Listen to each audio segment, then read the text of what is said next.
Baik, menjelang fasa keempat pelaksanaan Perintah Kawalan Pergerakan di seluruh negara, isu melibatkan perusahaan kecil sederhana terus menjadi perhatian. Selepas 3 peringkat PKP, ada PKS yang masih sukar beroperasi, ada juga yang bergelut dengan isu aliran tunai yang serius. Kerajaan dalam masa yang sama telah turut mengumumkan pelbagai bantuan untuk kumpulan PKS ini termasuk subsidi gaji dan bantuan lain untuk membantu aliran tunai. Dan kini adalah bulan Ramadan, bulan yang kerap ditunggu pelabur untuk meningkatkan jualan dan menarik pelanggan menjelang Syawal.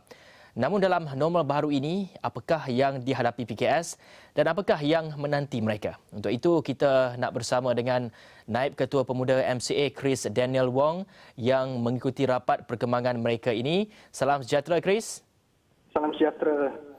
Chris, boleh kongsikan apa keluh kesah dan isu utama dihadapi PKS ini ketika berdepan PKP yang akan memasuki fasa 4 ini?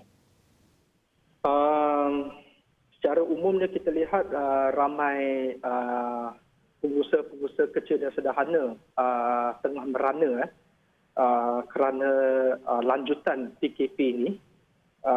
Seperti mana yang berita tadi sebut tu, ramai peniaga mengeluh sebab bazar Ramadan tidak dapat diteruskan atas faktor-faktor keselamatan.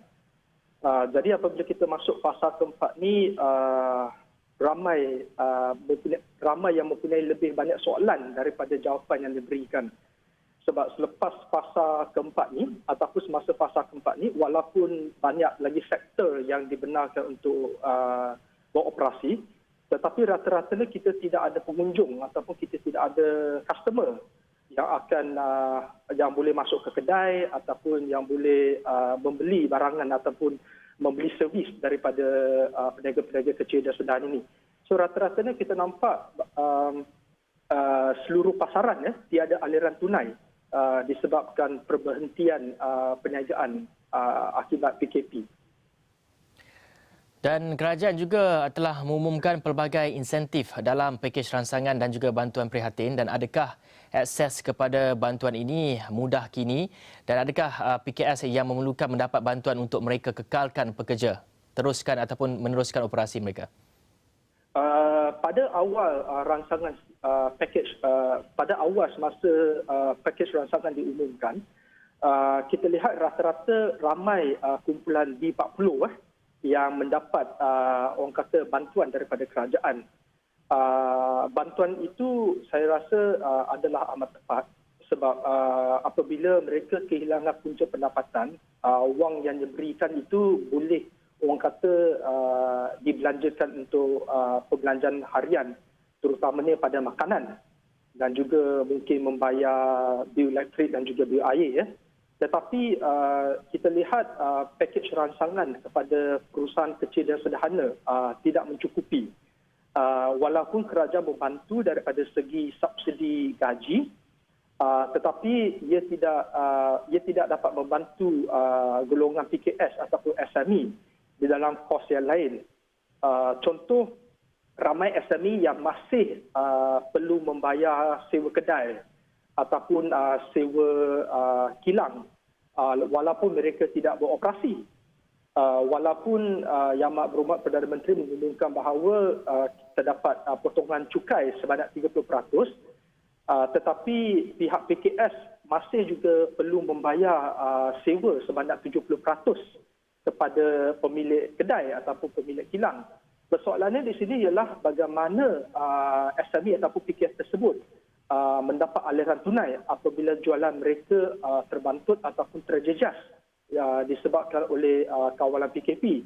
Jadi di sini kerajaan perlu melihat lebih telus dan memperkenalkan Akta COVID-19 seperti mana negara-negara lain seperti di UK ataupun di Singapura, mereka telah memperkenalkan Akta COVID-19 di mana sewa kedai ataupun kilang ataupun pembayaran-pembayaran bond, sebab banyak company, banyak syarikat yang meminjam bukan saja daripada bank tetapi juga daripada pelabur swasta.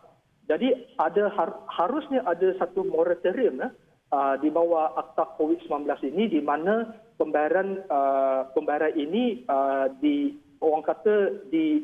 dilanjutkan di mana 6 bulan ni ada moratorium, mereka tidak perlu membayar, tetapi selepas 6 bulan kemudian mereka boleh membayar bayaran-bayaran kos tersebut. Jadi kita perlukan satu delay lanjutan untuk membantu peniaga-peniaga PKS dan juga SME. Dan Chris, dalam masa yang sama kita juga ingin melihat dari pasca COVID-19 ni bagaimana PKS ini sendiri dapat mengadaptasi kepada normal baharu ini. Adakah dari segi proses penjualan produk dan juga perkhidmatan yang ditawarkan juga harus berubah? Memang harus berubah, tetap kehidupan masih diteruskan. Kalau kita nak suruh orang duduk rumah tiap-tiap hari pun tak boleh. Kadang-kadang mereka juga perlu ke kedai, mereka juga perlu duduk, mereka juga perlu orang kata minum teh tarik dan sebagainya. Tetapi fasa normal yang baru inilah, contoh mungkin satu restoran, mungkin restoran tu pada masa yang padat boleh letak 50 orang. Bermaksud 50 orang boleh masuk restoran tersebut. Tetapi oleh kerana social distancing, mungkin restoran tersebut hanya boleh membenarkan 20 orang pada setiap masa dan satu meja tidak lebih daripada 2 ataupun 4 orang. Jadi kerajaan harus mengubah dasar tersebut. Kita boleh lihat ataupun ambil pendekatan daripada, saya bagi contoh di Hong Kong, di mana restoran di Hong Kong hanya membenarkan satu meja tidak lebih daripada 4 orang dan satu restoran tidak lebih daripada 10 ataupun 20 orang mengikut saiz restoran tersebut. Sebab kita lihat manusia tidak boleh terkungkung di rumah, kena juga keluar dan kedai juga kena buka. Kalau kedai tak buka dan kita tidak benarkan orang masuk kedai untuk membeli ataupun melanggang servis mereka, kedai tersebut akan tutup. Apabila kedai tersebut tutup, bermaksud perniagaan itu akan bankrupt. Jadi kerajaan harus melihat pada polisi-polisi yang dapat membantu, bukan memangkin tetapi dapat membantu orang kata peniaga-peniaga runcitan, terutamanya restoran dan juga pusat makanan. Kita juga lihat pusat makanan seperti warung-warung, warung-warung petang ataupun warung malam, di mana kita lihat rata-rata apabila ataupun tengah hari apabila para pekerja keluar untuk makan tengah hari ataupun makan malam, kita lihat warung-warung ini biasanya penuh dengan orang. Jadi pendekatan juga harus diberikan oleh kerajaan. Apakah jenis social distancing yang boleh diamalkan oleh peniaga-peniaga warung. Di samping itu juga kita juga kena lihat pada polisi yang juga boleh membantu syarikat-syarikat yang memberi servis di pusat membeli belah seperti shopping mall. Berapa ramai orang yang boleh masuk shopping mall pada satu masa dan juga berapa ramai orang yang boleh masuk kedai pada satu masa. Contoh seperti kedai handphone ataupun contoh seperti kedai elektronik dan sebagainya. Sebab mungkin selepas fasa PKP ini tamat, rata-ratanya banyak peruncitan akan memberi diskaun untuk mendapatkan aliran tunai. Dan apabila mereka memberi diskaun, rata-rata ramai juga akan pergi mengurungi untuk membeli barangan tersebut. Contoh mungkin kedai elektrik ada diskaun sehingga 70% ataupun 80% contoh. Jadi mereka mungkin berbelanja menggunakan kredit kad sebab barang itu murah. Jadi mungkin ramai juga akan berada dalam kedai itu. Jadi social distancing tidak akan berjaya.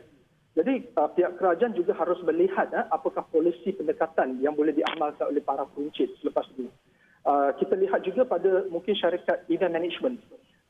Saya ada baca laporan daripada South China Morning Post di mana banyak syarikat event management ataupun syarikat orang kata pelancongan menggulung tikar sebab tiada bisnes.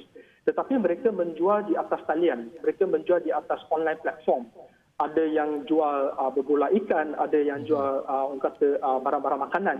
Jadi pihak kerajaan juga harus membantu golongan ini, memberi mereka training, latihan tubi dalam seminggu ataupun 2 minggu dan juga membuka supplier kepada mereka agar mereka terus dapat berniaga kerana perniagaan mereka yang sebelum ini tidak dapat dilakukan agar mereka juga dapat pendapatan yang sewajarnya.